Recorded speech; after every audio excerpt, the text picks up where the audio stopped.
All right. Welcome, everyone. Week 12. Here's just a quick question I had, or just out of my curiosity, in terms of how I will teach next year for this class, assuming I teach the class again. Last year's assignment number 2 was to recreate assignment number 1, which is the emails thing, except using Vue. This year, I decided to use the game. What should I do next year? Should I stick with the game or should I stick with the emails? So show of hands, who says I should stick with the game? Show of hands, who says I should stick with email? Oh, more, okay. So good, okay. All right, sorry for this year, for this year's batch.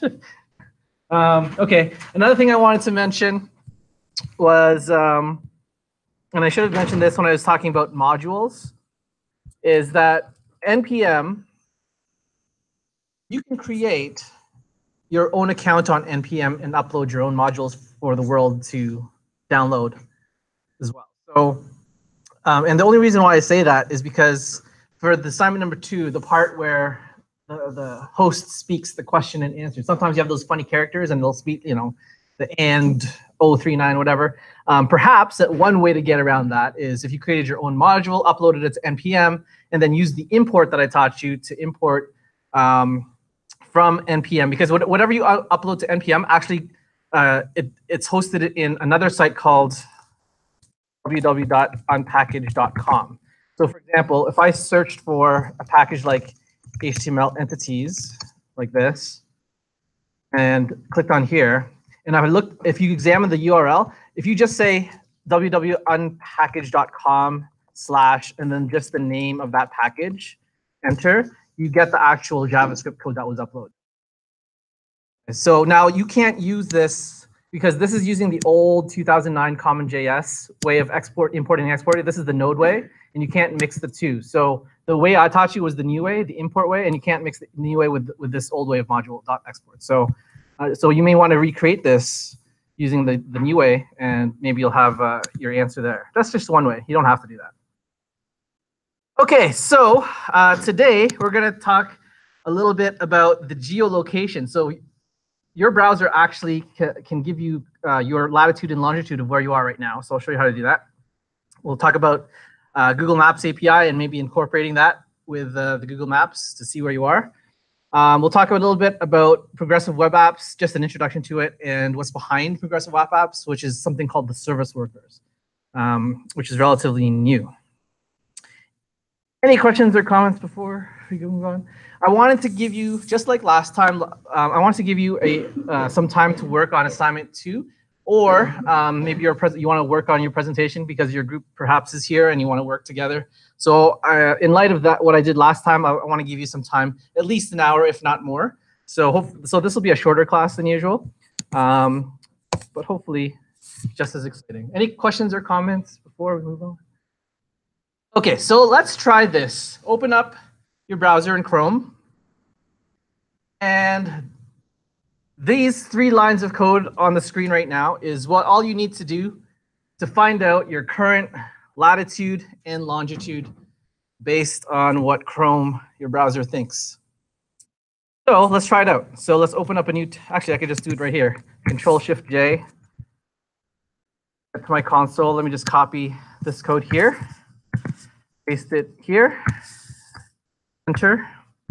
Notice when I say enter, it says it wants to know my location, so you say allow. There it is, 44 degrees latitude and -79 degrees longitude. Cool. So this is all you really need to know to get your coordinates. And again, these coordinates are coming from your browser, which in turn is coming from the Wi-Fi in the school. So it's really kind of zeroing in on where the Wi-Fi is. If, for example, we hosted this and you were to be on your cell phone, your smartphone, and you took off the Wi-Fi on your smartphone, then you'd see more accuracy of where you are as you're walking around, perhaps. Okay, and we're going to do that in a second. Now, another thing you may want to know is, notice here, we're using this method called get current position. All that does is give you the latitude and coordinates one time only, and that's it. It doesn't continually give you feedback. If you want continual feedback, then you can use this one here called watch position, which will make it display the coordinates. And so we're gonna try that. We're gonna try using this piece of code. We're gonna create our own HTML page. We're going to make our HTML, all it's going to do is display the latitude and longitude. And we're going to host it in Now. If you don't have Now, you can just watch. That's fine. And then see where that takes us. So let's try that out. This is not the in-class exercise, so you can just watch if you want to. You don't have to do this. So let's try this out. So if I create a new folder, we'll call it GUMAP2, say index.html, my skeleton HTML, and we'll have a script in here. And let's say, so in our script, I'm just going to copy this line of code for now. All right, so there it is. So what I want to do is, instead of console logging the latitude and longitude, I just want to display it in the web page. So I'll put the latitude up here in like H1 and here in another H1 or something. So let me create a couple of tags for that. I'm just going to say pound lat tab, which gives me an automatic div ID. And then also pound lng. So that'll put the text in there. So instead of console logging, let's try actually putting it in the tag. So lat.text content. Notice I'm not using the document.query selector, only because I said before that if you have an ID of whatever, you automatically have access to that. You don't actually have to say document query selector. So I'm just being lazy here. Equals. We'll give it backticks, and we'll say latitude is, or just latitude, and then we'll give it template literal that, and then inside that will be this position coords latitude. There. And then we'll do the same thing here. Shift Alt down arrow, copies the same line, and just fix everything. Okay, so all I did, that's all the code we're going to do. And I'm going to upload this. And I want you on your phone to try to go to the URL that Now is about to create and see if you get a response on your phone. All right, so let's try that out. So let's see, where did I put this? Under GUMAP2. I think what I'll do is safe. Let me open another Visual Studio. I'm not sure if I haven't tried that yet. Let me see.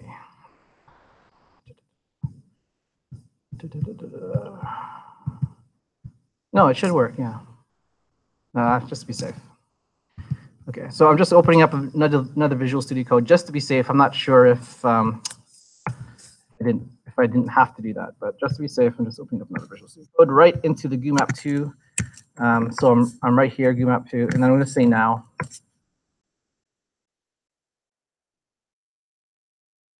There it is. So I'm going to copy this URL, and I want you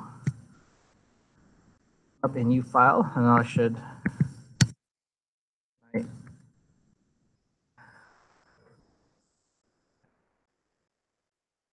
Not big enough.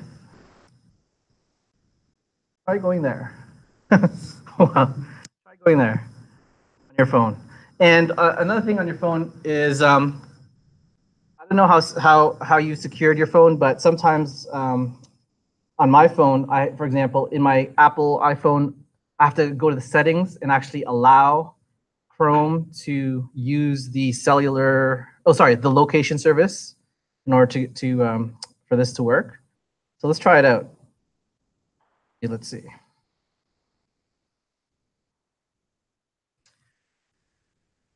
Actually, let me just try it on my desktop just to see if that works.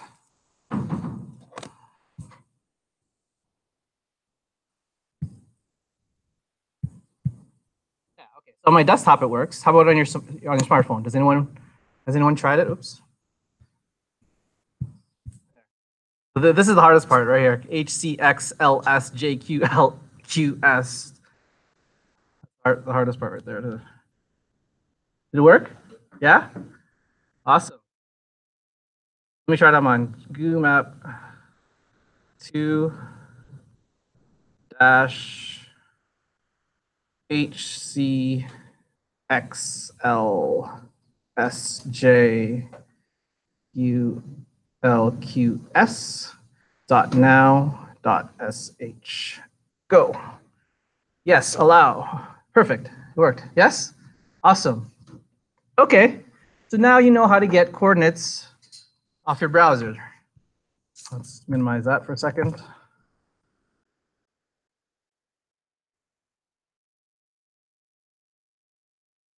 Okay, the next thing I want to introduce you to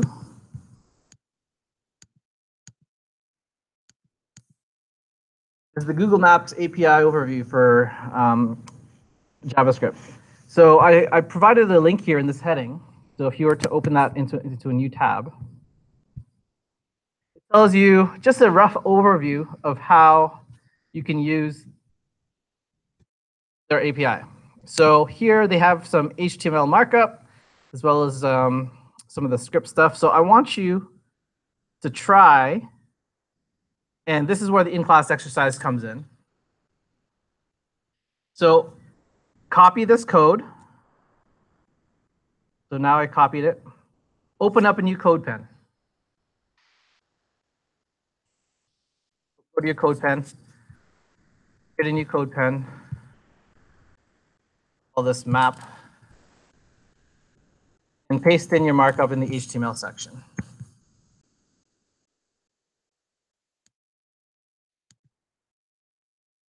Okay. Now by default, it says it kind of looks like it was working initially, but then it says, "Oops, something went wrong." Why do you think something went wrong? What's missing here? Answer is if you scroll down, it gives you this inside the script URL. It says put your API key in here. Now, don't do what I'm about to show you because I found a workaround. But when it comes to Google, and this is how you get your API. So you can go to Google Cloud Console. And then you should see something like this. And from here, so again, don't do this. I'm just showing you because I believe you'll have to do this for next year's class anyway. Where was it now? There's something here where you can enable what you want. Let me just say Google Map. Can I do that? No. What was it now? I think it was it library? No. Yeah, where do you see that? Here? Yeah, that's it. Yeah. All right, yeah. So there's two things that you'll need to do anytime you want to use Google's APIs. First, you have to search for it here. Oops, map. And here, for example, Maps JavaScript API, you would click the one you want, and then you just click on this enable. Usually there's an enable button here, but because I already enabled it, now it says manage. That's the first step. And then the second step is to create a project up here in this drop-down menu. And you create a new project, call it whatever you want. And once you're there, once you're in that project, you can create an API key, which is, let's see here. Can I get to this? I just had an API library. enabled APIs and services. Oh, I just saw it. Here, credentials. There. So normally this would be blank, and then you just create credentials, and then you now have your very own API key right there. Okay. Now, just by accident, I found out one way to work around it right now for this in-class exercise is just to delete your API key. So if you were to delete your API key, so it doesn't really need a key. I think the API key is just to keep track for statistics purposes. That's my impression anyway. So technically you could delete this whole property of key equals whatever. So you could delete the ampersand, the equal sign, and the word key, and it should work. Cool. All right. So right now it's focusing somewhere in Australia, because as you can see here in line 27, it's focusing on -34 degrees and 150. So that's just hard coded in. In light of what you just learned with finding your own coordinates, let me go back to that slide. So you just learned how to do this, how to get your own coordinates, right? Latitude and longitude. What do you think I'm going to ask you?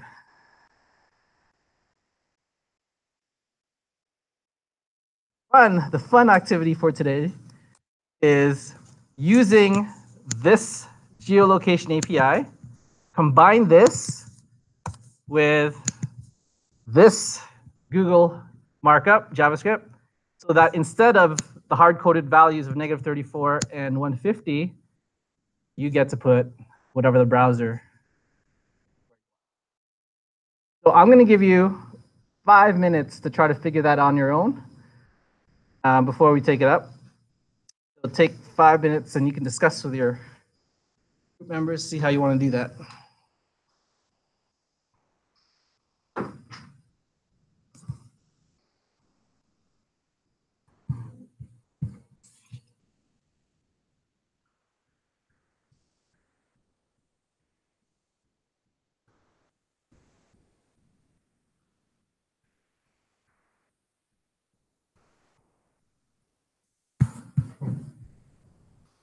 Did you get it?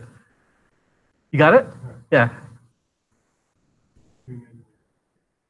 Yeah, you can play with the zoom number, right? Where it says zoom 8, you can play with that zoom number. I believe the lowest is 0 and the highest is 20 something.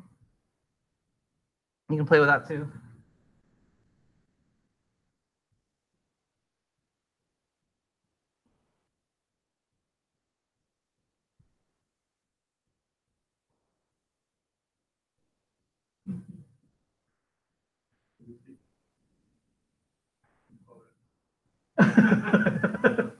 Wait, you used my key or your key? Oh, okay. You exceeded your maximum quota.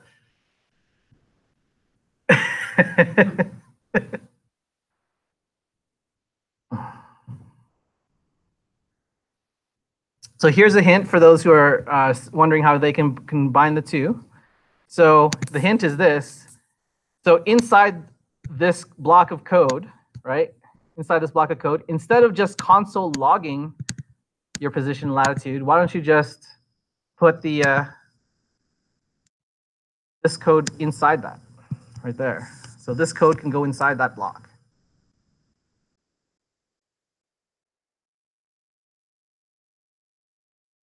And the reason why I wanted you to figure it out on your own for 5 minutes is I was hoping at this point in the course that you would be comfortable enough to recognize how to use new stuff in JavaScript. And you would be comfortable in recognizing, oh, okay, therefore I should put this block of code inside that block of code. Because now you're comfortable with asynchronous stuff. So that's good.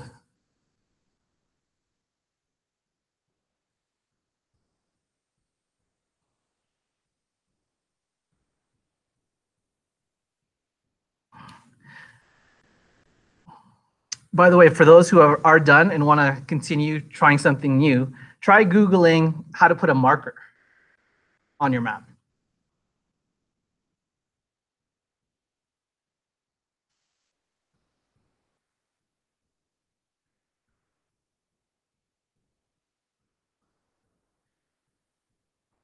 Oh, you get 2 stickers. Remind me. Last for 2 weeks ago, because you were away last week. You won 2 stickers. I have it.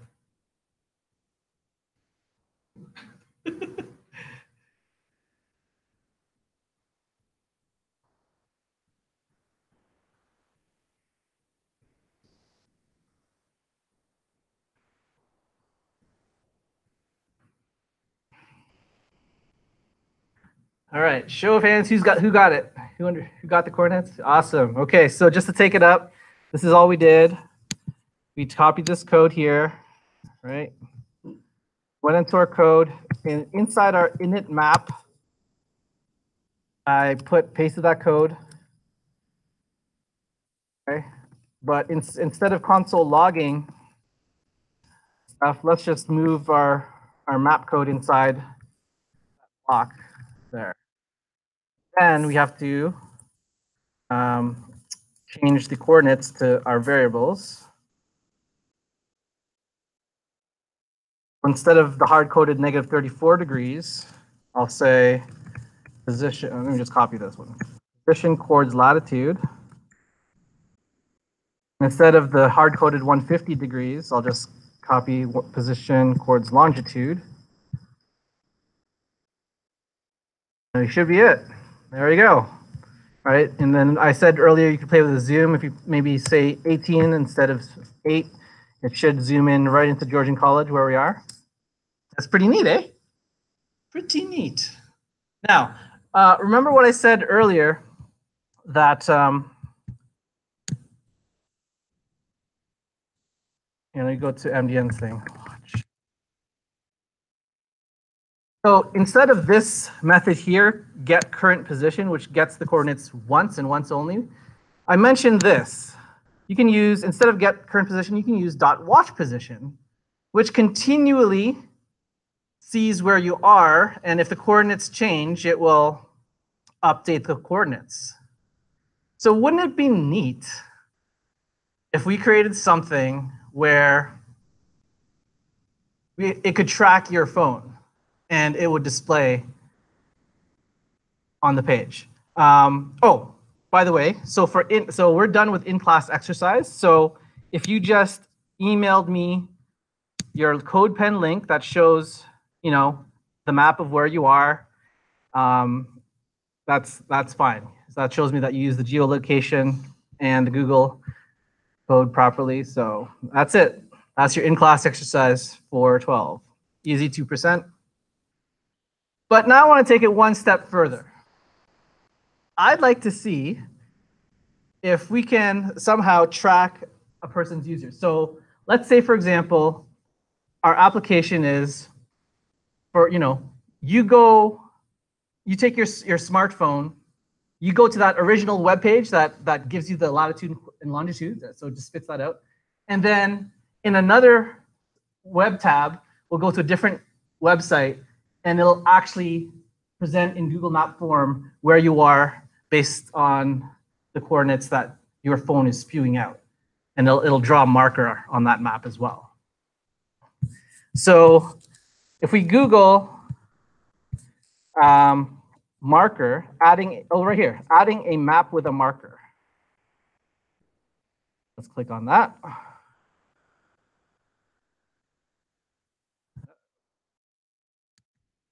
On that. Oh, there we go. Adding a Google map with a marker to your website. So when I say marker, I mean this kind of thing where you have the red dot. Okay. So it gives you some of this code here. I'm not asking you to do this, but just look at it. And so all you're doing is this line here, var marker equals new Google Maps marker, and you're positioning wherever this is. So notice here, this position is a property, and this value of Uluru was defined earlier up here. Var Uluru equals object of latitude and longitude. So let's try this. I've already created something to do that. And where did I put that code? I think I put it.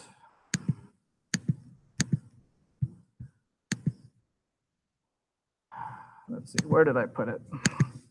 Open folder. Oh, right, I put it in my node folder. Node GUMAP.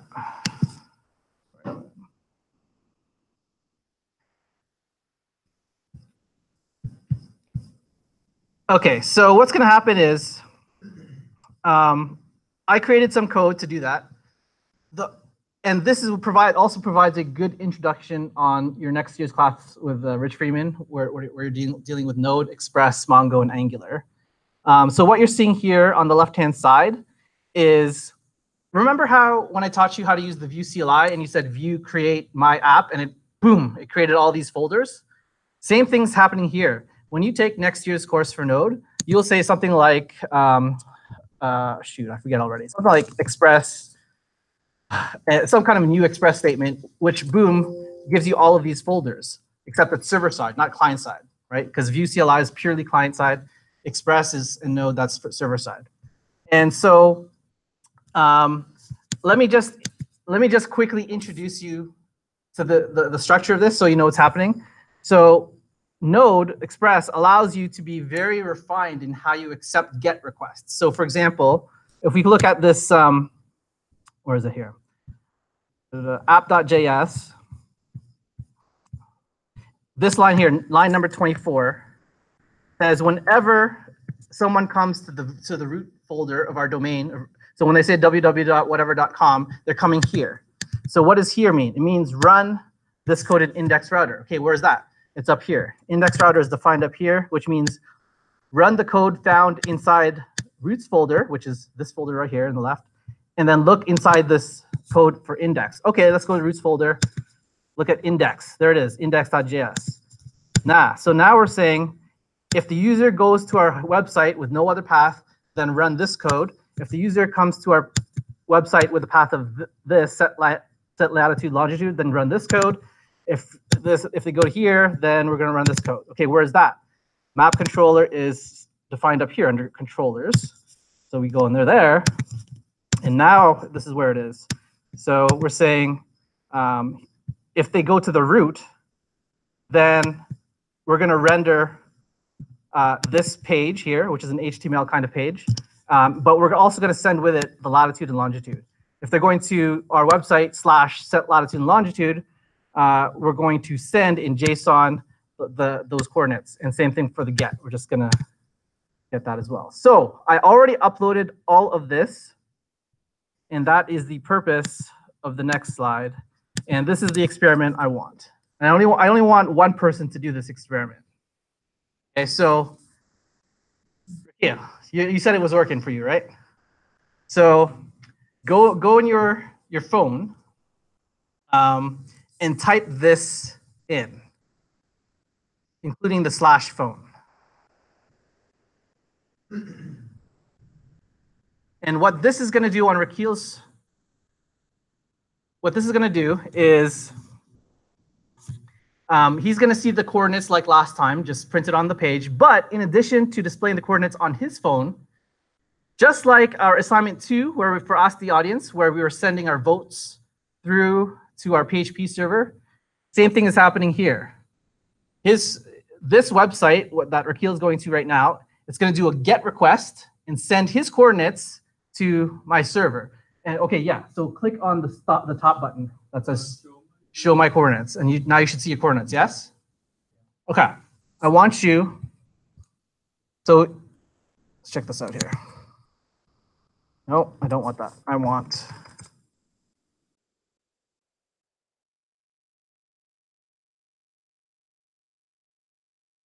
there's Rakil. Let's zoom in.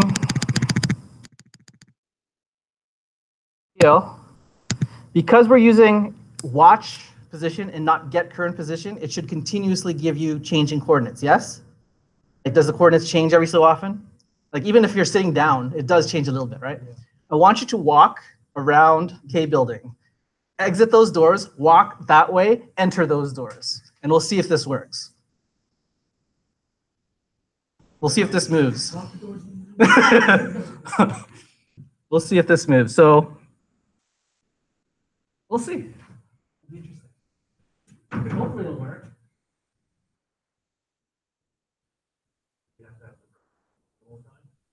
Is it about to? Yeah.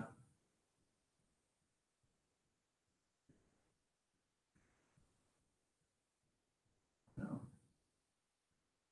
Oh, I forgot to mention something. Shoot. You know what? Hold on. Just let him come back. No.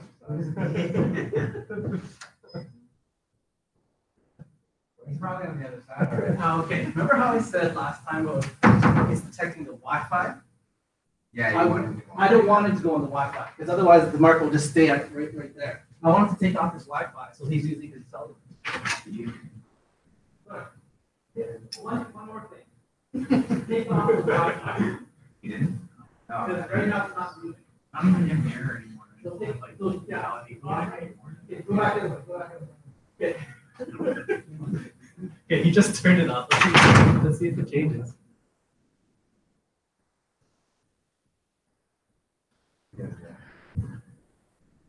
This one.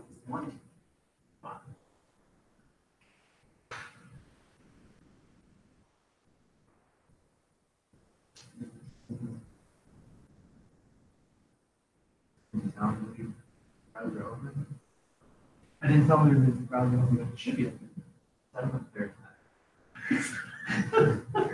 Just keep messing with him. Yeah, Just make up a new reason to have him back on. Okay. What do you want to? Yeah. Okay. I believe you that. All right. It should have worked. So you were off the no, so you were off the Wi-Fi, right? And your browser was open the whole time? Okay. And the coordinates were changing as you were moving? No. Oh. Can you refresh and then press the top button again? Okay, walk around one more time.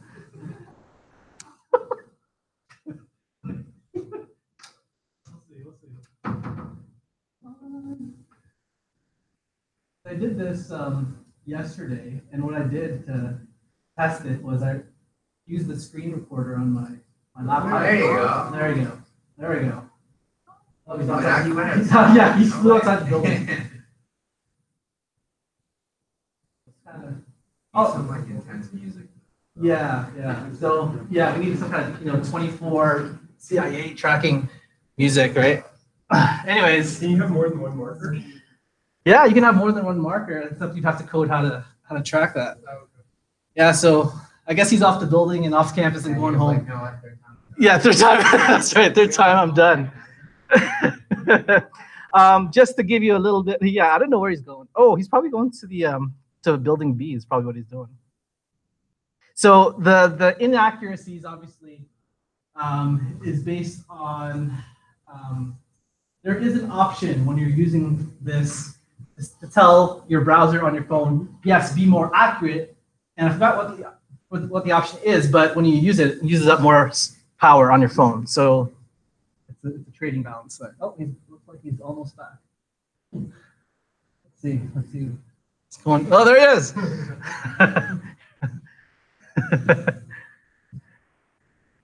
It worked. It worked. Yeah. So when you view the video for the third time, it'll work. Did you go to building B? Yeah. That's what we saw. That's cool. Very good. All right. So that was that.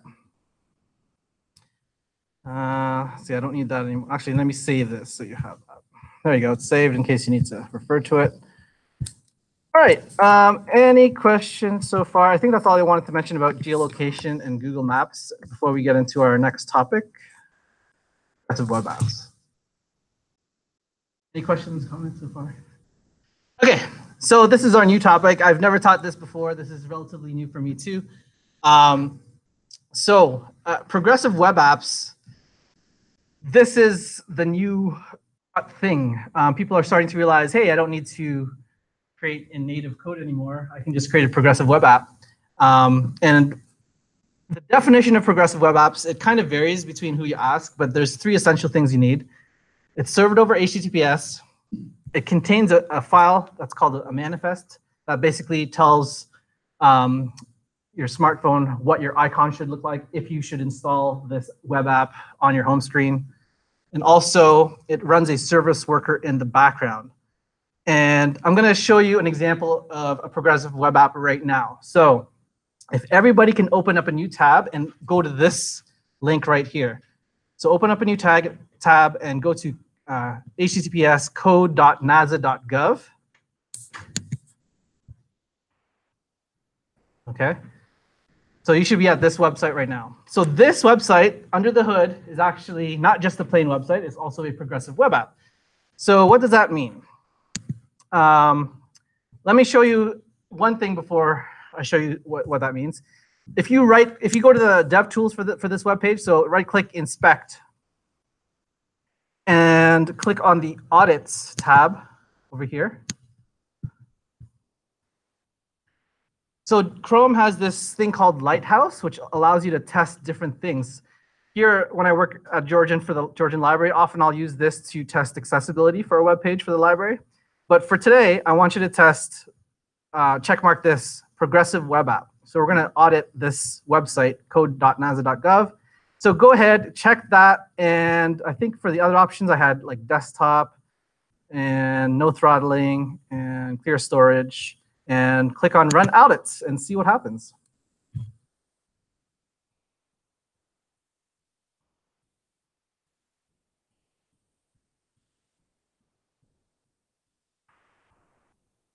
There, done. So you should all see that this Lighthouse testing gave 100% for this website. So this website is a progressive web app as well. If you scroll down to see what that means, click on this arrow here where it says past audits, and it has like 12 audits and some down arrow. Click on that down arrow just to see what criteria was needed in order to pass. And you can see there's a dozen there. So it says here, page load is fast enough on 3G. So here's one of the requirements for, oh yeah, question. I think it should be the same. Why, what'd you get? You got a 65. You got 62. Oh, that's weird. Okay, yeah, it should have been the same for everyone. I don't see why it would be different. Okay. But the whole point of this, what this is, I wanted to show you some of the requirements on what makes a progressive web app a progressive web app. So notice here on number 1, saying page load is fast enough on 3G. So one of the things that a progressive web apps can do through service workers is that it can be responsive even if you have no network or a slow network. And you might be thinking, how is it going to do that? And the answer is through service workers, which we'll talk about. Here's number 2, responds with a 200 when offline. Again, so if this was offline, you could still access this website. And I want to try this right now. For those of you, wait, show of hands who got 100, not the 65, but who got, okay.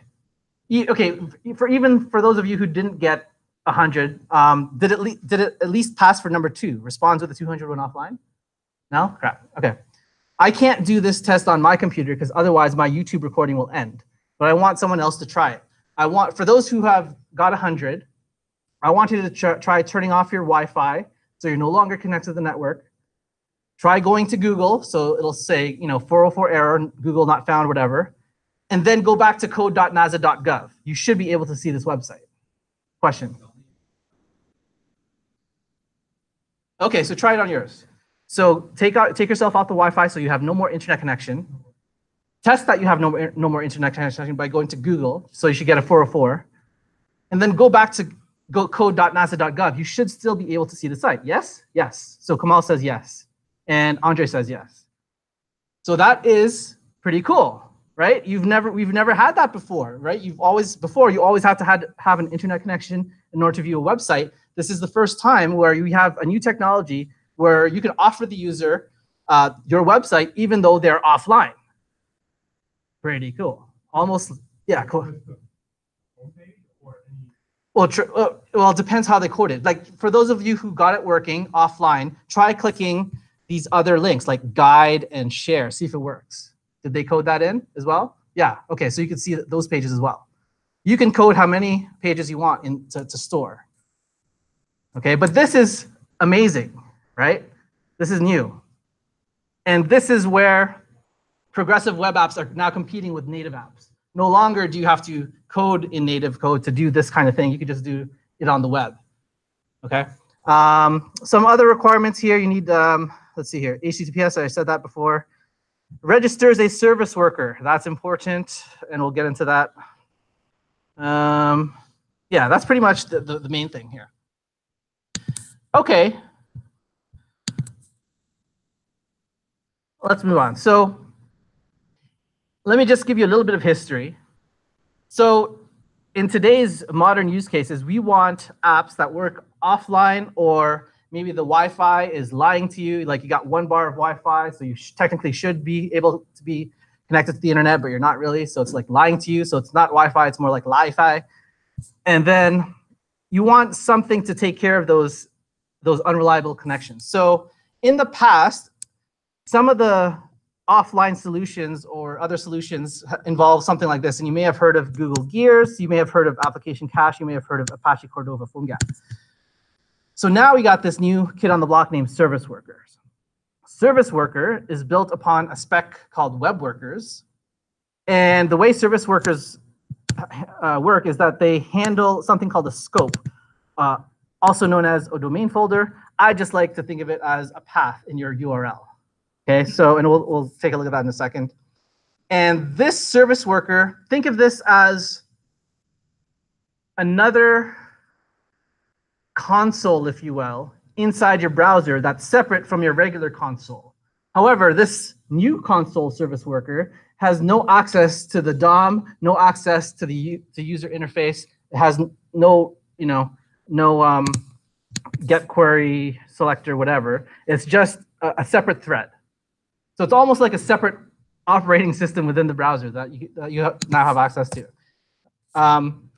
So here's a diagram of what you just experienced. Okay, so the first time around, when we went to NASA, code.nasa.gov, you requested it, and so here's the server, and here's the browser on the left-hand side, and here's the server on the right-hand side. So the server provides you the actual web page as normal, but included with that is the service worker JavaScript code. And that service worker now gets installed inside your browser, so that the next time you use code.nasa.gov, it'll actually fetch the website using its own cache storage. And when I say cache storage, that is a new cache storage that only the service worker has access to. This is not the same cache storage when you're normally thinking the browser caches your website. This is not the same thing. Okay, and so the service worker can act like a proxy. It can actually detect whenever you are making a GET requests on a certain path. And the service worker will hijack your GET request and say, no, you know what, I'll give you whatever I remembered instead, kind of thing. Now, you can program that service worker to fetch new stuff as needed as well. And your internet will, or your client side will update automatically when that happens. So here's, to continue with our experiment, open up a new tab. We are going to find all the service workers on our browser. So if you open up a new tab, and in Chrome, at least, you say Chrome://server worker -internals. If you type that in your browser, you'll see a list of all the service workers that are currently installed on your browser right now from different websites that you've already visited. And code.nasa should be there somewhere near the top. Yeah, there it is. You see it? You see code.nasa somewhere? Okay. The two fields that I want you to pay attention to for the code.nasa is this field here where it says installation status activated, and this field here, running status, is stopped. Those are the two that you really need to know. So what's happening is, the very first time you visited code.nasa.gov, it was installing itself in your browser. And so the installation status was about to be activated. And now that it is installed, it's activated. However, do not think that the word activated means the same thing as running, because as you can see, the field below says running status. In this case, it's stopped for me. Now, let's try this. Let's try this. Let's make up a path. So open up a new tab for a second. And you're going to go to code.nasa.gov/ and then just put anything you want after the slash. So some make-believe fake path. Enter. You should, number one, you should still see the website, but go back to your original tab of the Chrome Service Worker internals.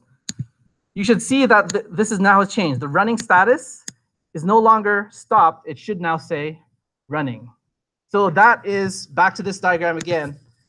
That's because our service worker is running, right? It's fetching the web page from the cache instead. So what's happening is it runs whenever it decides that it needs to run, and then after a while, it'll say stopped, and it'll run again next time it needs to, kind of thing. Okay, cool. Let me see here. Let's try to go again. Okay, I'm going to close this tab for the one I just opened for CodeNet. I'm going to close that up, and I'm just going to wait a few seconds until, oh, it already stopped. So running status now says stop for me. That's all I want to show, is that it stopped. And so I don't even have to, another thing you should know is that service workers, you don't even have to have the tab opened in order for a service worker to run. So think of it, again, as a separate, almost operating system that kind of runs in the background. Okay. This diagram here is kind of what I wanted to mention about that, some of those fields that you were looking at. So at first, you have no service worker. Then after it parses, it installs. So once it's installed, an install event happens. And you can actually listen for this. You could say .add event listener, listen for install. If that happens, then you could do something. You could do that if you want to. Then it waits around, and then it finally activates itself. And so once it's activated, that's where you saw the activated status. Then it fires off an activate event, which you could listen to with .add event handler activate, and then you can run some code if you want to. And then there's three main methods that causes the service worker to run. The first one, which you just experienced, was the fetch, right? You were trying to fetch some make-believe path, and that's why it ran. Another thing you could do with service worker is something push. So you know those websites that are kind of annoying, where you go to the website and it gives you that pop-up in the corner that says, you know, do you want to receive notifications? That's coming from this, service workers. Okay, so you can use push notifications here. And also, you can send messages from the service worker back to the client. So service workers, I just want to mention, service worker is based on something called web worker. Okay, and so what is a web worker?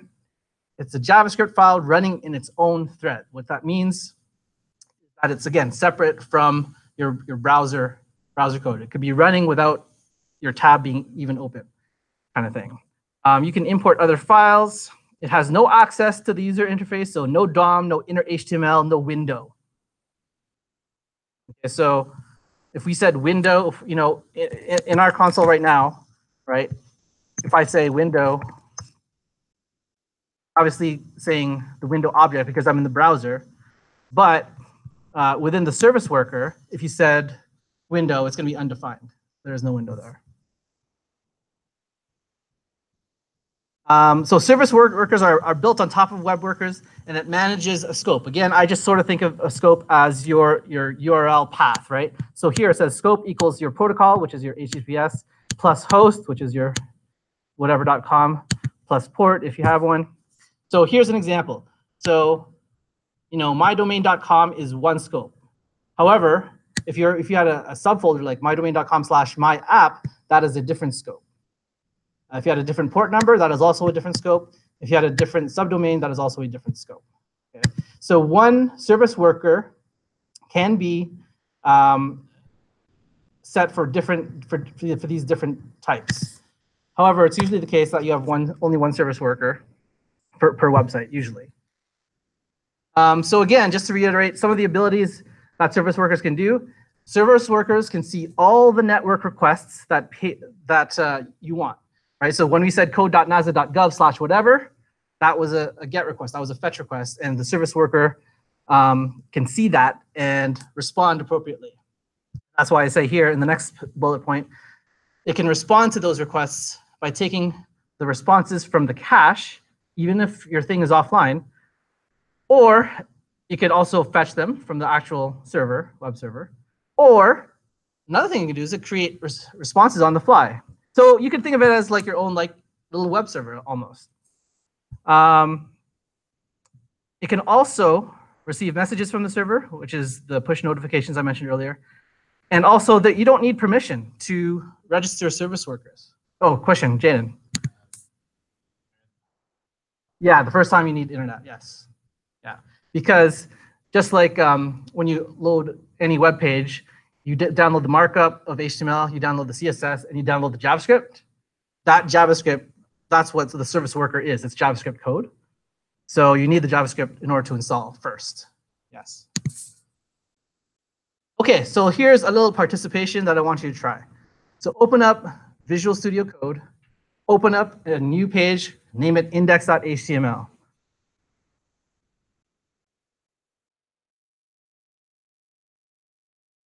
I'll do that too. I want you to copy and paste all of this code into it. Let's see, where am I going to do this?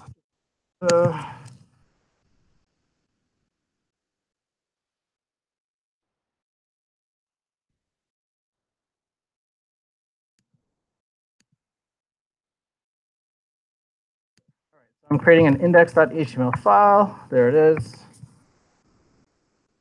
I'll do my skeleton. There's got my skeleton.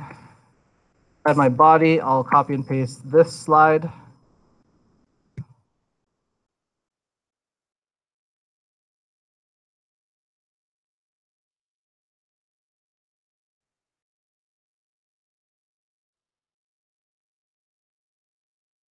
Okay, so I just wanted to go over some of this code here.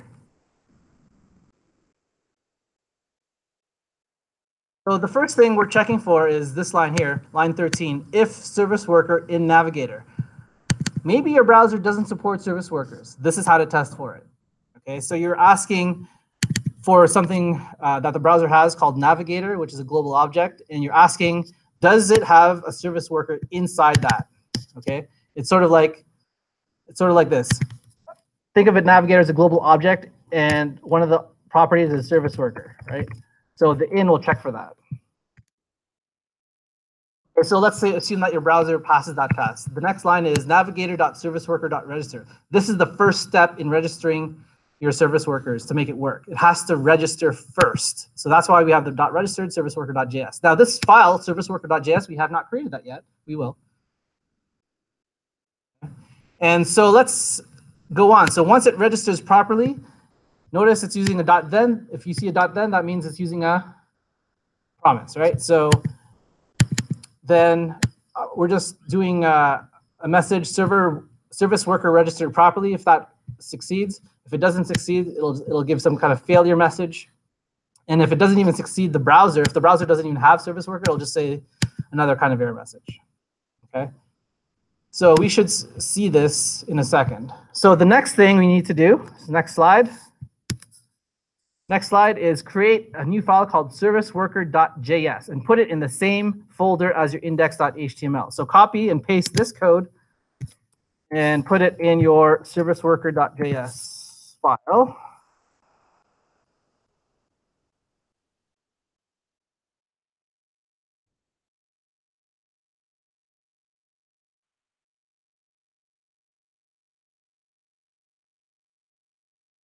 Okay, so let me just go over this one.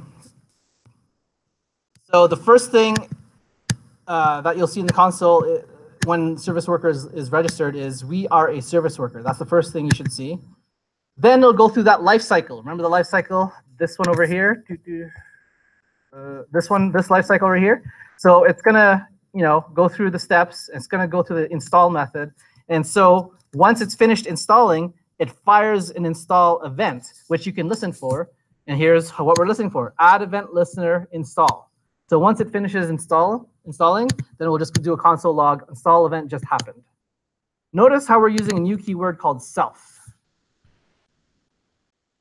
That's what you need to use for service workers. Again, it's separate from the window object. And then also the lifecycle, when it reaches activating, it fires off an activate event, and that's what we're listening for here. .add event listener activate. And so when that happens, you should see this in the console. Okay, so let's launch a local web server to see it in action. So let's run that. For me, I will open it up in a new Visual Studio thing just to make sure. when I launch the server, it launches it in the right place.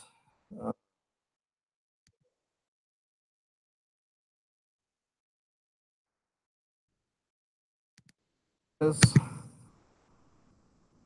right, so let's launch that up. And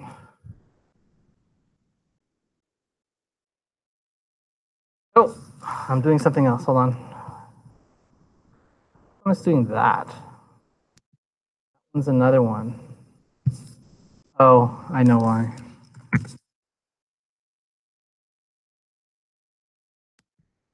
There we go. So you should see this web page, yes? If you check on the console, Shift J, you should see a bunch of console messages.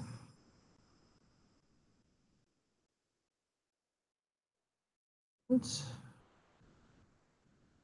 Yes, you should all see this, yes? Yeah. The shortcut for me, it was Control-Shift-P, and I get this menu, and I could say live. I'm using live server extension. For you, I don't know what you're using, but if you, yeah, you got it? So I'm hoping you'll see this. Yes? Show of hands, yes? Yeah. Okay. If not, don't worry about it. I'm not testing you on it. Just, it's good to know because this is where the future is lying. So as you can see here, it says we are a service worker. Where did that come from again? It came from here, our service worker.js file. We are a service worker. Okay. The next thing, it says install event just happened, right? Because it's going through the life cycle. That's why it says install event just happened, because it fired off an install event. Same thing for the activate event. That's why it says activate event just happened, right? So we just created our first service worker. And this is where you could do all kinds of things. I'm going to introduce you to a couple of dev tools you should know. So within the dev tools, click on your application tab, this one right here. FYI, and I didn't know this until a few days ago, you can actually drag this application tab wherever you wanted to. From here on the left-hand side, click service workers right here.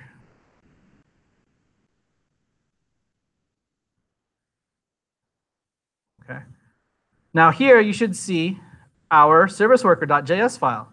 And here is where you can update it if you want to. You can unregister it if you wanted to. You can do some tests regarding the push notifications that I mentioned earlier here as well. So I just wanted to introduce you to this application tab. Now, try this. Copy the web address again. Open up a new tab. Paste in the web address. Enter. Go back to the first tab and look at the number of clients you have. You should have 2 clients now. So you're just opening up a new tab with the same address and you should see new client. So what does that tell you? That tells you that the same service worker can have multiple clients. And what are clients? In this case, it's the different tabs, right? So they're the same URL, but it's the service worker can access up to infinity kind of thing, number of clients. Okay, maybe not infinity, but so you should notice that the number of clients increments. Okay, that's great. I want you to try something else. Click on the console for a second. And this is, I'm just getting back to what I mentioned earlier. Click on the console, type in alert and some message, right? Alert hi, enter. And as expected, you should see a window.alert hi. However, alert is connected and only works because it's connected to the window object, right? It's because when you're saying alert, what you're really doing is you're saying window.alert, right? That's why it works. But remember what I said before, service workers do not have the access to the UI. There is no window object. How can you actually console within the service worker, right? Because whenever we're typing in the console, we're just doing it within the browser. We're not inside the service worker, Here's how to do it. On the top left corner of your dev tools where it currently says top, there's a drop down arrow. Click on the drop down arrow. You're going to see your service worker there. Serviceworker.js is right there. Click on that. Now if you try alerting, alert, hi, uncaught reference alert is not defined. Because now you're inside the service worker. Okay. Remember, let me go back. You don't have to do this, but let me go back to the top again. So back to the browser side of things. If I said this, enter, it's going to give me window. However, if I did the same this inside serviceworker.js, this give me something totally different. So that's how you would access that if you wanted to. And another final thing I wanted to mention is back on the application tab, these checkboxes up here is good to know. And whenever you're working with service workers, you're gonna have headaches if you don't check this box right here, update on reload, because you're gonna change your service worker, you're gonna refresh your page, and you're gonna wonder why it's not working. The reasons why it's not working is you have to check this update on reload so that it forces itself to load the newest service worker that you have. So it replaces the old service worker with the new service worker. Otherwise, you're gonna have headaches.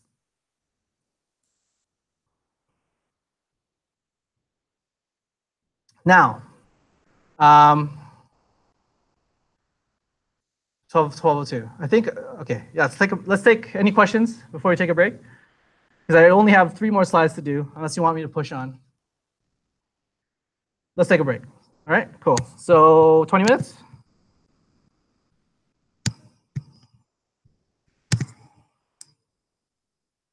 I only have 3 more slides to do, and then you can work on your own.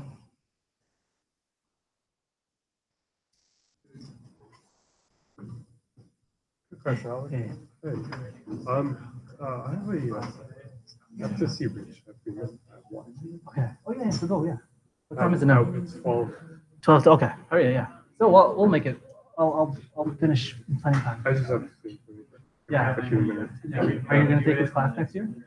I am, yeah. Yeah. I'm taking both of them classes. Good. Oh, which was the second one? He's taking Project 2 years. Oh, right. Okay, cool. Yeah, I'm taking that, and I'm having difficulty with the ASP application. Oh, okay. Yeah, so that's in regards to that. Yeah. My thing's up. Yeah, I'll be finished way before that. Okay. My thing is my thing is not working. It's saying service worker not registered or something. Bring my It could be a laptop. typo. I can check. Maybe it's a typo. Like, how did you name your file? So I put it on FileZilla. Oh, but where did you upload it to? Oh, I just put it right. That's AWS. Yes. It's not gonna work at AWS, no? Yes. AWS owns it. So even when I put it on my web server, like my iSAN, or I guess Technically speaking, local host, if you're doing a local host, that is considered secure. So it should, local host is the secure. It should not allow. But if you're using CloudZilla, that means you're uploading. yes. Yeah. So whoever you're uploading it to, it's probably your AWS server, which means service workers won't run it. So what I do through iSAN, I put it in my says that is server, because I don't think that's a server. It's a file install. She's a oh yeah, I see.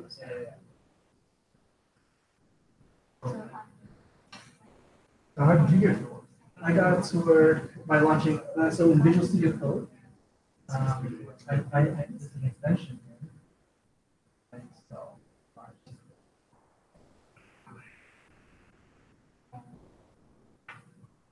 oh, there it is. So I installed this. Oh, we got done that part. Yeah. Yep. And then after finishing installing, you're gonna see something on the bottom right corner called Onboard Office. And then you click that to launch the server, and it'll launch whatever is in your current directory. So wherever you are, it will launch whatever you Is there, sorry, there'll be like an icon that says go money. Yeah. Okay, Really? Icon.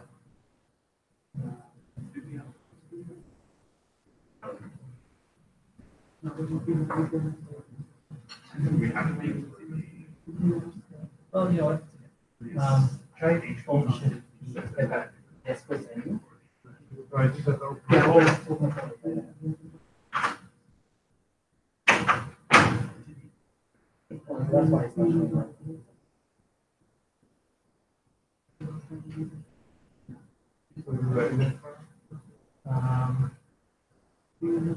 So, I think you said open file.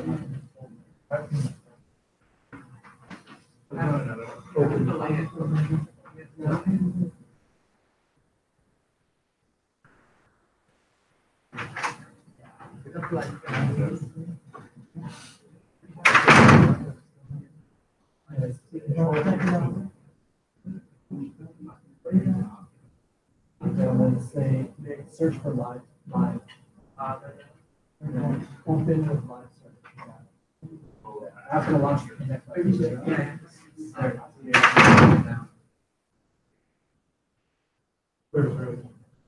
Yeah, so now you can check the console. Go to Dev Tools. Let's see what's okay.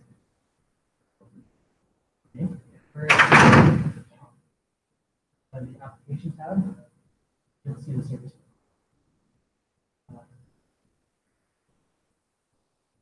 That's it. You can just English using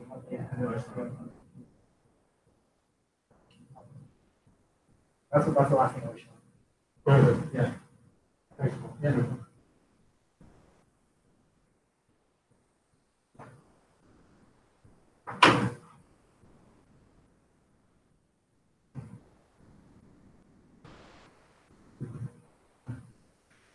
Hey, oh yeah. Check it out, check it out.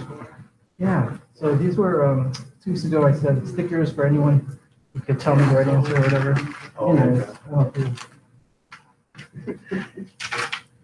Yeah, let me pick them too. What's the top stickers? Wow. Algorithms go.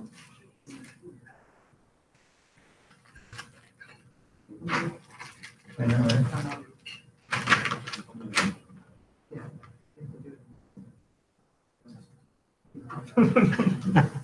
These are hardcore stickers. Yeah. Yeah, yeah. Why cool. Improves your code. 'Cause the package, you see the package in here. What's the package, right? Here, so read that.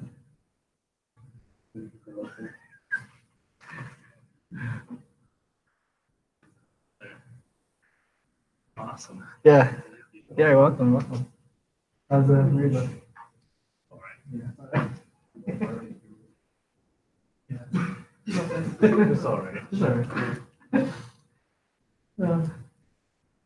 You're gonna go on another honeymoon soon, or? No. No. Gonna need a third job. Yeah. I'm sure you're gonna soon enough. Cool.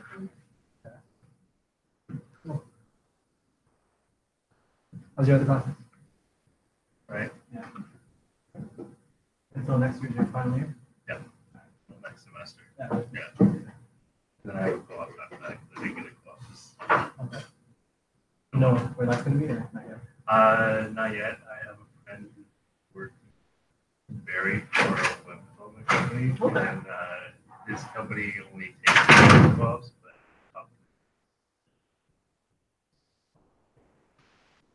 That looks exciting.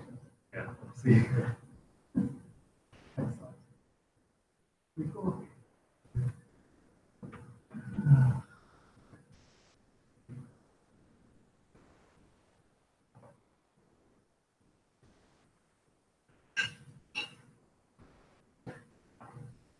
So, a couple of weeks ago, I went back to and I wondered, what was that?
Down for that first rail. Yeah, that's where like, yeah.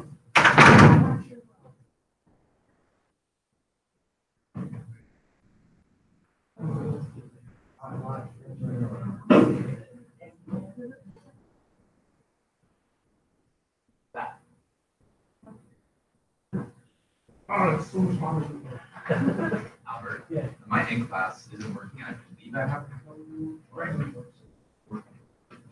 I would work in Firefox or in Chrome.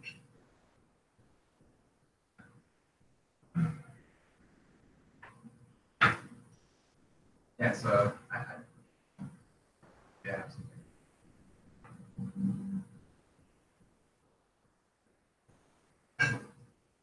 I read it.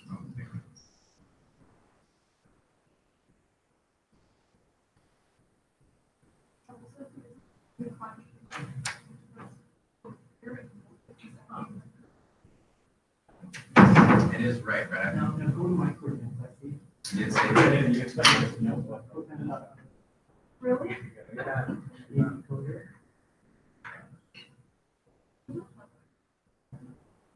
Oh.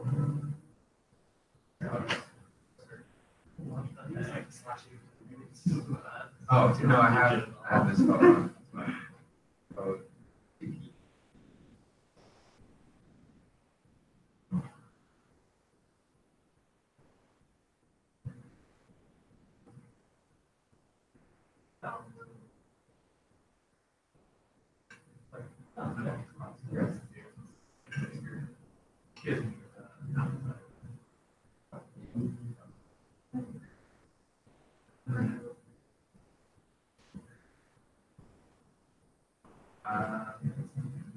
Really, the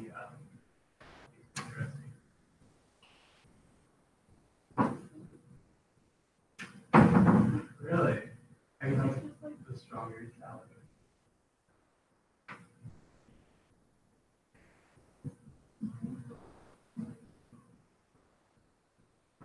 Okay.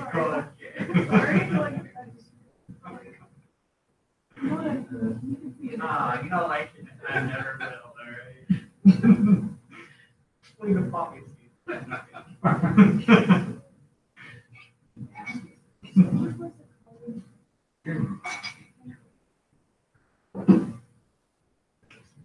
You're supposed to look like that.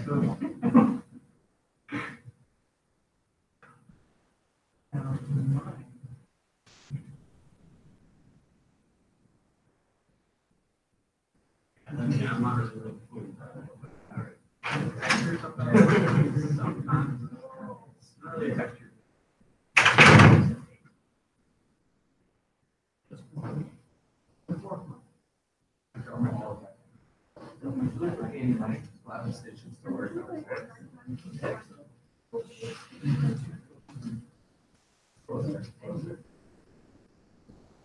Yeah.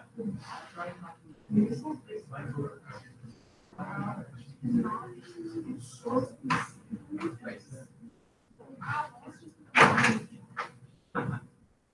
get that, but when we set back. One time,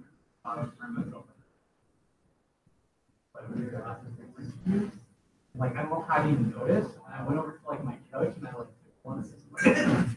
And I just realized it was just. Oh, and it's like. So they expect me to go to games. I wasn't ready.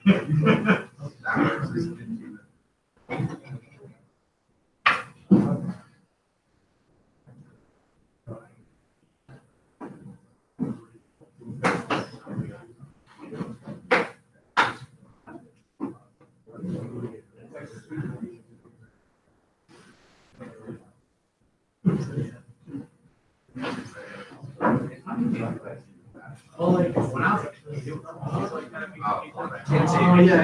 That's I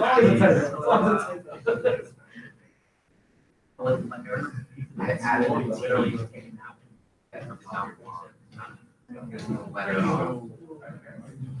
No, I spelled long.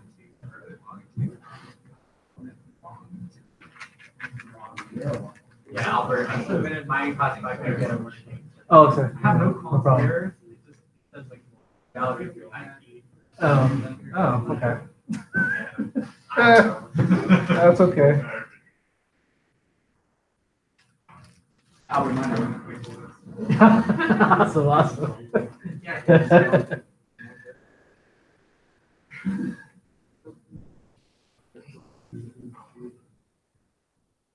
Yeah. Okay. So like, another person.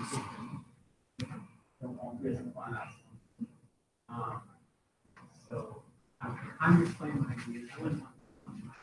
Okay. So what I was thinking Yeah. It is also know that it's very important to have the presentation because we can just really fast it and give to you.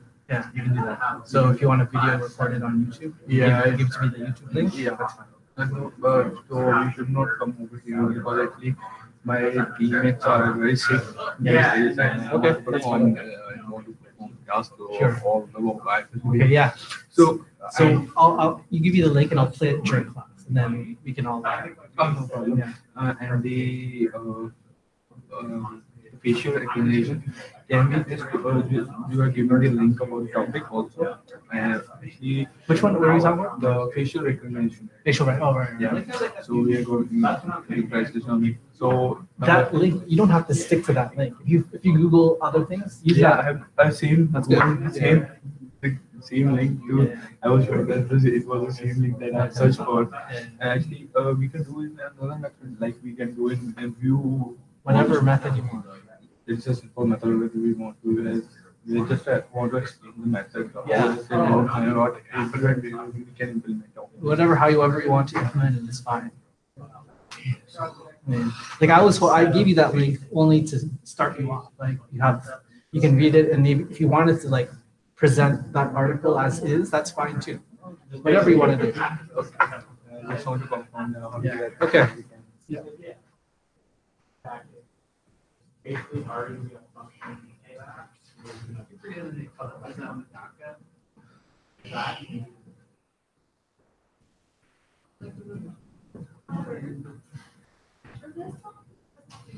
Yeah. So, okay. You want like a code down. Yeah. Does that have to be like really like involved, or is it just more like, hey, this is how it works? Yeah, I mean, ideally, it would be nice if someone live coded something. They don't have to live code the whole thing. I don't know. You line something like this is me. I don't know. What's your thoughts? Oh, yeah. I already got to do that. Yeah. I know how it. Okay. Yeah, good. Yeah. So, however you choose, that's what, because you can't always code the whole thing. You can just, I don't know. I'm open. It's not hard. Okay. It, like, we can code the configuration, build it, and less than that. Okay. So, I It'll love be it. fine. 15 to 20 minutes. Maybe even longer. Oh, you choose. I was thinking like we have 3 people build that. two people do the presentation. So, I'm gonna do the electronic configuration, and I'll do this walkthrough. Matt said he wants to start big and get talkers. Now, if you go to Blackboard, can you try resubmitting again? No. Alright. I just make you. Okay. Okay. I hope two presentations. So just like, those 2 hours, you can definitely.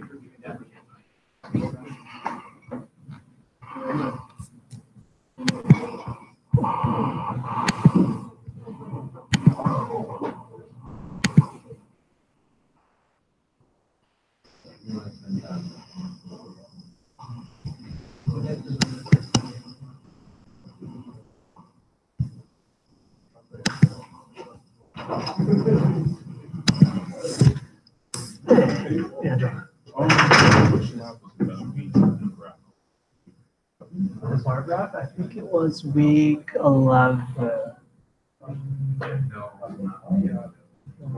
In class exercise. Let me check.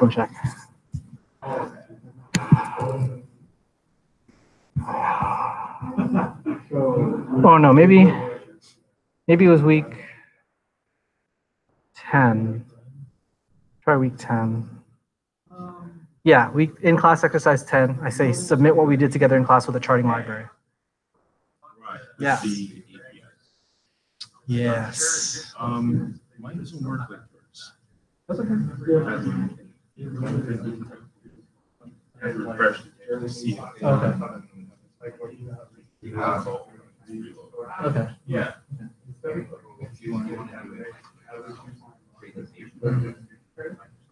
So I was just testing the shopping cart and I was like, okay. Did you already submit through Blackboard? Okay. Just put that in your comments. Do you see the results? Yeah, see it, but when it it's in Oh, okay. This is all I'm looking for, but I'll if you put a comment, I'll see if I can get deeper into why. Yeah. What?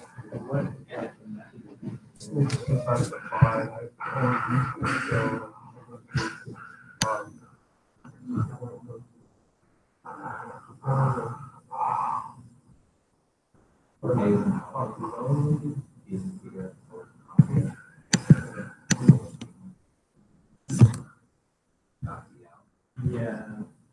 You're not looking at that. Say why. Use that line.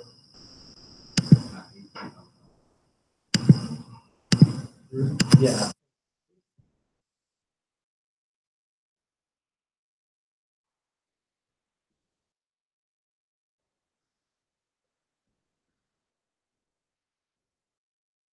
Oh, like you probably use it a lot, but that's like if you use it too much, you actually get a different letter than that. Or I get a message that your quota has been exceeded, which it resets after like a user. What I've done.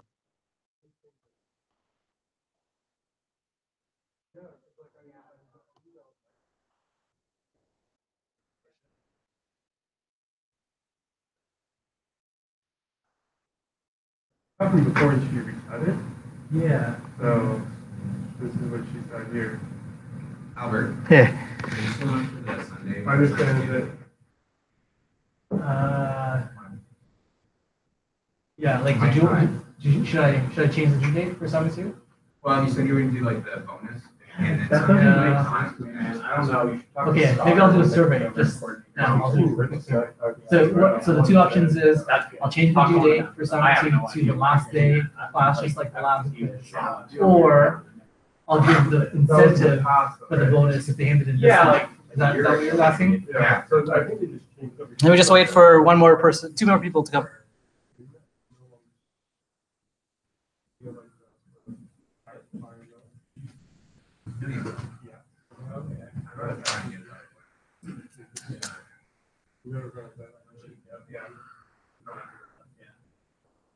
Yeah.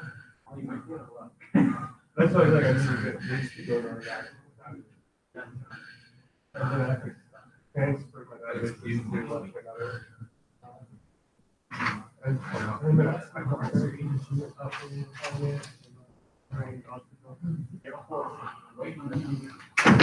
Or what if I do both? Oh, right? Yeah, that's what I'm saying. Okay. Okay.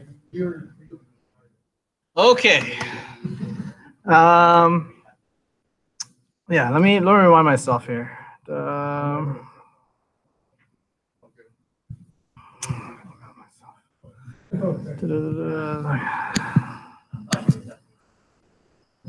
Yeah.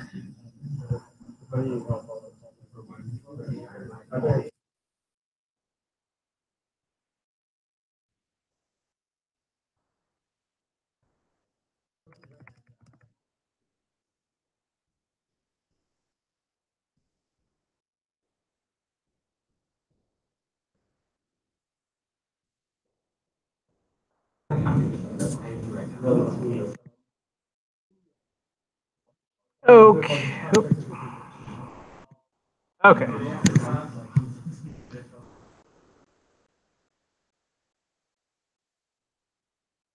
All right. So I want to give you as much time to work on your presentation and assignment 2. Let me just get through 3 slides and we're done. However, before we get there, I have a survey. I want to see your opinion on something. So technically, the due date for assignment 2 is December 9. Show of hands, who would like the due date to be changed to the last day of class so it's the same as your other labs, quizzes? Okay, good. I will grant you that. So that is now final. However, I'm going to offer you an incentive. When I created this syllabus for this course, I actually imagined the due date to be done this Sunday for assignment 2. And somehow I put next Sunday, which I don't know, didn't make sense. But so I'm going to offer an incentive. If you hand in your assignment 2 this Sunday, I will give you an extra 2 marks. So that means, if you fail to do requirement number 2, which is out of 2, you could skip that. You still get 2 marks for that kind of thing. Whatever, So as an incentive, so I'm not stuck with marking a lot of things at the end. If you hand in your stuff this Sunday, I'll give you an extra 2 marks. Not 2%, but 2 marks. Yeah? Cool? So that's the new change. Yeah, question, Jaden. Yes. Yes. Good question. I was thinking about that earlier, which, yeah, it would make sense. Like, if I was a student, I would want my lab marks to transfer from my assignment 2 into those labs. But then again, like, should you actually hand in each lab separate? But then you'd probably hand in the whole assignment number 2 again and say, look at this part. So yeah, you're right. You're right. So yeah, I didn't think that one very. I think the way it is now, yeah, good point. Let me email myself. Yeah, so I'll make it so that if you hand in your assignment 2, I will grab your labs from assignment 2. That would make the most sense from a student point of view, right?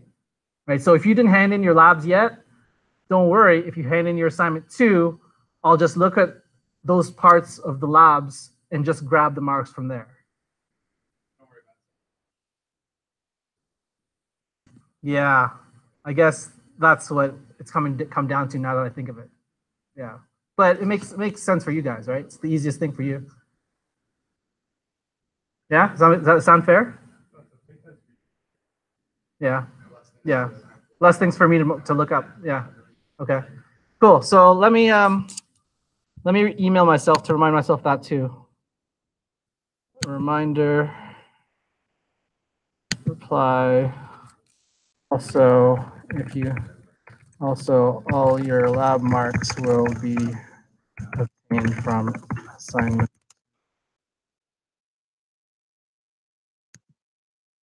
What? Hi.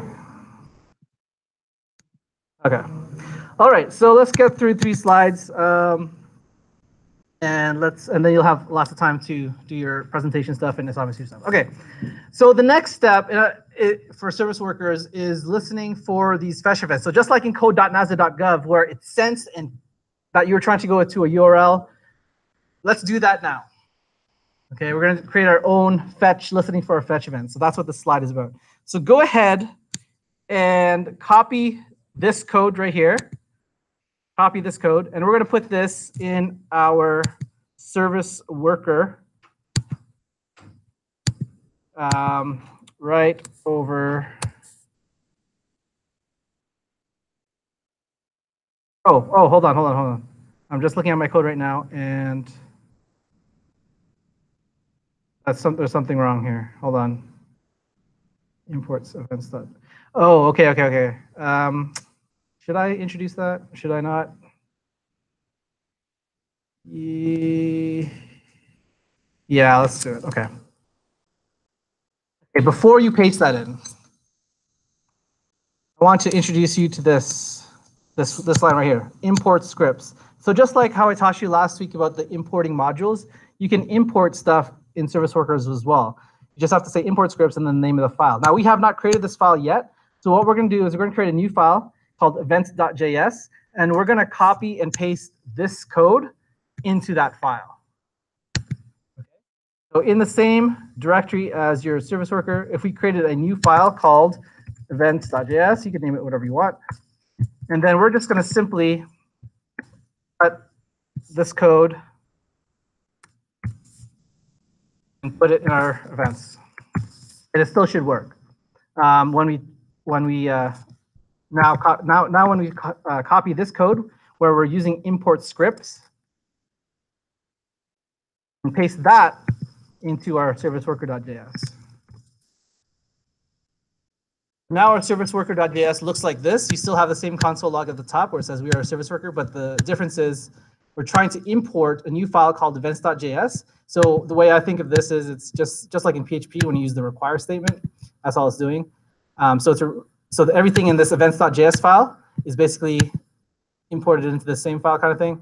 And then you listen for the fetch. So this is the new stuff. We're listening for the fetch event. Just like when you went to code.nasa.gov/whatever, this is when this fetch event will fire. So let's try this out. So theoretically, when we try to go to our localhost /whatever, or just our local host, it should console trying to get somewhere. And I put here something that just to show you that this event can have different properties on it. So here I say event.request.url, and this should give us the URL that we're heading to. Okay, so let's try that. Let's save that. I think I should run the server. Just open with live server. Here on port, please try to change the port through what? Hold on. Let me stop the server. Stop the server. And then start the server. Oh, how come it's giving me that?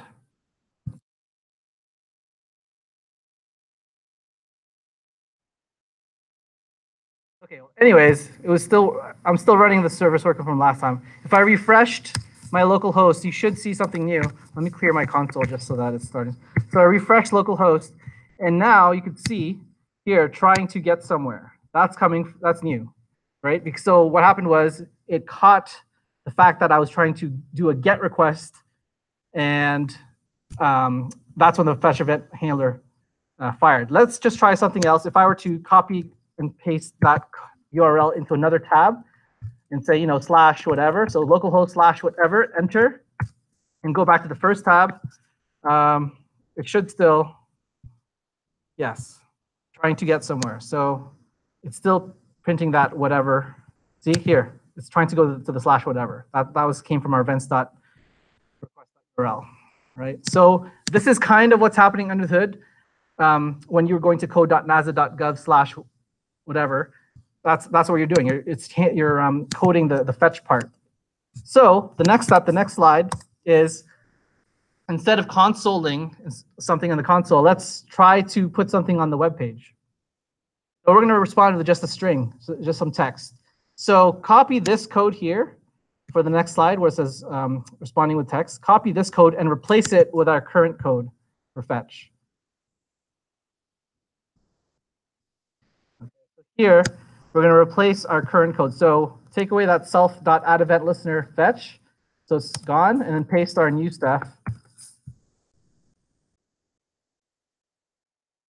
And keep in mind, this when you're saying new response, this response is indeed the same kind of response you get when you're doing a GET request, right? So whenever you're going to any web page, under the hood, you're doing a GET request, and then the server does a response. That response, that's what we're doing right here when we say new response. We're actually creating a response, just like a web server would.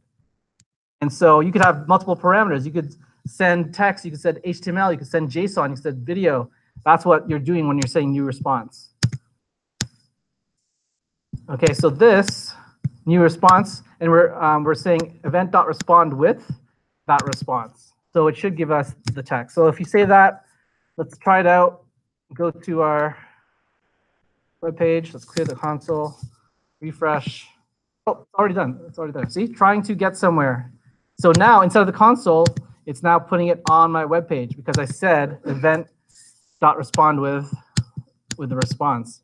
Cool. Okay, that's text is cool, but I want HTML. I want markup there. How do we do that? That's the next slide. So go. This is the final slide for today. The final slide, actually, second last slide. Responding with HTML. So if you now copy this code and replace it with what we had before, so delete the self.addEventListener fetch. So that's now gone. And now replace it with this new stuff. And let me just talk about this before we look at it. So here we're saying a body is a variable, and all it is just a string of markup. Okay. Let me take away this ... here. Let me just take away that ... Otherwise, maybe we'll just put in title tag of whatever. First service worker.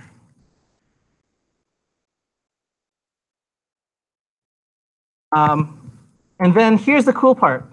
Because we're creating a new, remember how I said this new response is just like that same kind of response that servers give out? Here's how you could do, how you could send a response using HTML, sending HTML. So just like how a web server would reply, you would have to give the status of 200.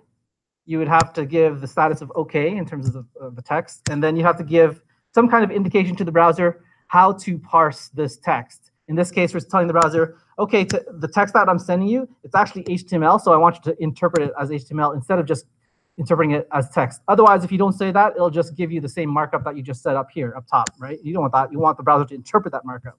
So save that. Oops, save that, and go to the browser. And I think, yeah, see, hello world, right? That's what we sent, hello world.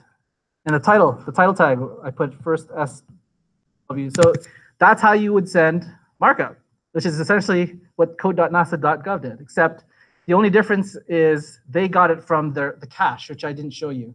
But that's all I have learned so far for service workers. I'd encourage you to learn from where I learned it, which was from lynda.com. So if you go to lynda.com, there's one course here called Vanilla JavaScript Service Workers, and it's fairly new. If you check the release date, it was released on October 31st of this year. And that's where I got some of the info. So you can see here, we basically covered a little bit of working with a service worker, a little bit of that, and we covered this part here, acting as a network proxy. That's what we just covered, right? But notice the other chapters in this video series, they teach you how to use the cache, so you can store your web pages, right, and recall them later, and how to work with other APIs like messages. Okay, so this is new stuff. I'm glad that Lynda is updating their stuff. So this is good. Yeah, you know what? For your presentations, just go to lynda.com, see what they have for your topic, and just present that. I mean, that's cool too.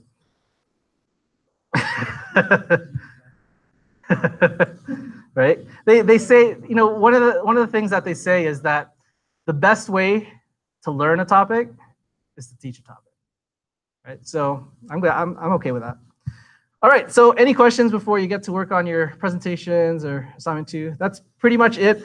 The only other thing I wanted to mention that I said in my announcements earlier was if you haven't already, I encourage you to read under my pre-class to do announcement, this classic funny concluding article to our course.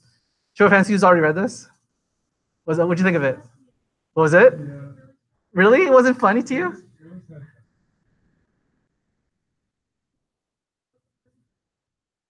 Yeah. I thought it was hilarious. That's why I shared it. It was one of those popular articles that went around back then. But it gave a nice overview of what we've been through. And JavaScript can be very confusing because of so much tools available and how it always changes every year. But that to me is what makes it exciting. I like that stuff. So yeah, so stuff I teach this year, I won't be teaching next year kind of things, but that's okay. Any questions or comments before we close it up? Cool. Okay, so you get to work with your group or assignment number 2 or whatever you want to do.